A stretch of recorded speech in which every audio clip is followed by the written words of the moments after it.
Astro group के member मूनबिन ने अपने 4 या 5 साल की उम्र से ही के-पॉप स्टार बनने की ट्रेनिंग शुरू कर दी थी। ठीक 15 साल के बाद मूनबिन फाइनली एक सेलिब्रिटी भी बन गए थे, लेकिन फेमस होने की 6 साल के अंदर ही उन्होंने सुसाइड कर लिया। के-पॉप स्टार्स करोड़ों में कमाते हैं। ये सुन के आपकी भी मेरी तरफ बहुत जली होगी, लेकिन क्या वो करोड़ों की कमाई सिर्फ उन्हीं की जेब में जाती है या फिर उनको कुछ मिलता भी है या नहीं? के-पॉप स्टार ग्रेसी ग्रेस ने एक बार अपने यूट्यूब चैनल में ये रिवील किया कि उनकी डेब्यू की 3 साल बाद तक उनकी कमाई लिटरली जीरो थी। हाँ, उनकी कमाई उतनी ही थी जितनी मेरे स्कूल टाइम में मैथ में मार्क्स आते थे, जीरो। के-पॉप इंडस्ट्री में ऐसे बहुत सारे केसेस मिल जाएंगे जहाँ पे के-पॉप स्टार अपना पेट गुजारने के लिए लिटरली पार्ट टाइम जॉब करते हैं। उनके डेब्यू होने के बाद भी उनके हाथ कुछ नहीं आता है और इसी वजह से के-पॉप इंडस्ट्री में सुसाइड रेट 26% से भी ज्यादा बढ़ चुका है और इन सब चीजों का मेन रीजन है स्लेव कॉन्ट्रैक्ट। क्या आपको पता है के-पॉप आर्टिस्ट की 90% कमाई उनके मैनेजर और उनकी कंपनी ही हड़प जाती है।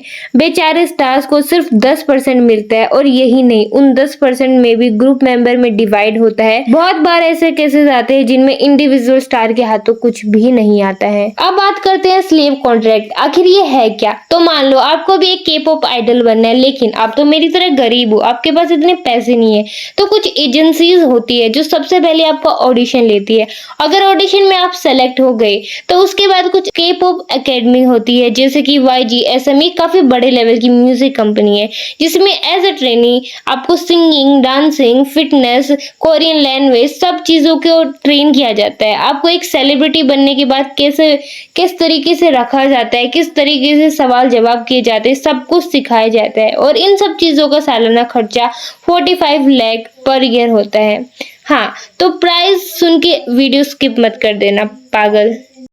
अब इतने पैसे हर कोई तो अफोर्ड नहीं कर पाएगा, वो भी कोरिया जैसे एक्सपेंसिव कंट्री में जहां फ्री की हवा के अलावा पानी भी नसीब नहीं होता है गाइस। लेकिन अगर पैसे नहीं तो आप सेलिब्रिटी कैसे बनोगे? तो बस यहीं से सारा खेल शुरू। वो म्यूजिक कंपनी आपके पास आती है और आपको कहती है इनडायरेक्टली कि बेटा अगर तू गरीब है तो हम तेरे को पैसा देंगे, तू कुछ अफोर्ड नहीं कर पा रहा है तो सब कुछ हम करेंगे, लेकिन अगर कल को तू एक सेलिब्रिटी बन गया तो इसमें हमारा क्या फायदा? तो तुम्हारी इनकम का कुछ परसेंटेज हमें देना होगा। अब तुम्हें लग रहा होगा कि सब ठीक है, चलो कल को सेलिब्रिटी बन गई तो देखेंगे, अपना इनकम का कुछ परसेंटेज दे देंगे, लेकिन यही तो गेम है उन लोगों का, यही तो है स्लेव कॉन्ट्रैक्ट। वो कुछ परसेंटेज 90% की सैलरी खा जाता है आपकी। अब जिस दिन तुम उस कॉन्ट्रैक्ट पे साइन करोगे उसी दिन से तुम्हारी सांसों पे उनकी नजर होगी, तुम्हारे खाने पे, तुम्हारे पहनने पे, तुम्हारी सांसों पे, तुम्हारी धड़कन पे, तुम्हारे दिल पे, हर एक चीज उनके अकॉर्डिंग तुम्हें करनी पड़ेगी। तुम्हारे दोस्त कौन से होंगे, तुम्हें कौन सा खाना खाना होगा, तुम किससे बात कर सकते हो, सब कुछ उनके हिसाब से होगा। तुम उनके हाथों की एक कठपुतली बन के रह जाओगी और यही है स्लेव कॉन्ट्रैक्ट। और ये काफी लंबा होता है, कई बार तो सेलिब्रिटी बनने के 8 से 10 साल बाद भी कॉन्ट्रैक्ट जीवित रहता है।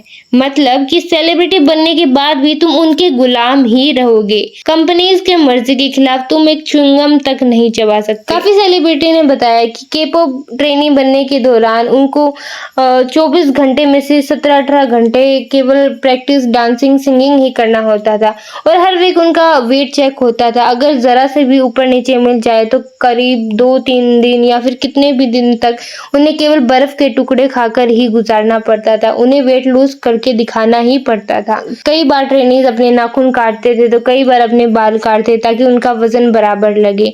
बहुत ही उन्हें स्ट्रिक्ट डाइट फॉलो करनी पड़ती थी और इन्हीं सब चीजों के कारण शायद बहुत सारे सुसाइड केसेस आए हैं सामने और बहुत सारे दबा दिए गए हैं, क्योंकि इन सब चीजों के कारण के-पॉप आर्टिस्ट डिप्रेस हो जाते हैं, वो अलोन फील करते हैं, वो किसी को अपना दुख जाहिर नहीं कर पाते। और के-पॉप मीडिया बहुत ऑब्सेस्ड है कि सेलिब्रिटी से वो हर एक चीज को बड़ा बना देती है, हर एक चीज को मुद्दा बना देती है। वहां पे क्रिटिसाइजेस बहुत ज्यादा होता है हर एक छोटी छोटी बातों पे। शायद यही मेन रीजन है कि वो सब इतना डिप्रेस हो जाते हैं और फिर सुसाइड रेट इतना ज्यादा बढ़ रहा है। सो गाइज, आज की महाकथा समापन हुई, तो कमेंट सेक्शन में बताना आपको कैसी लगी ये वीडियो। सो टाटा बाय बाय।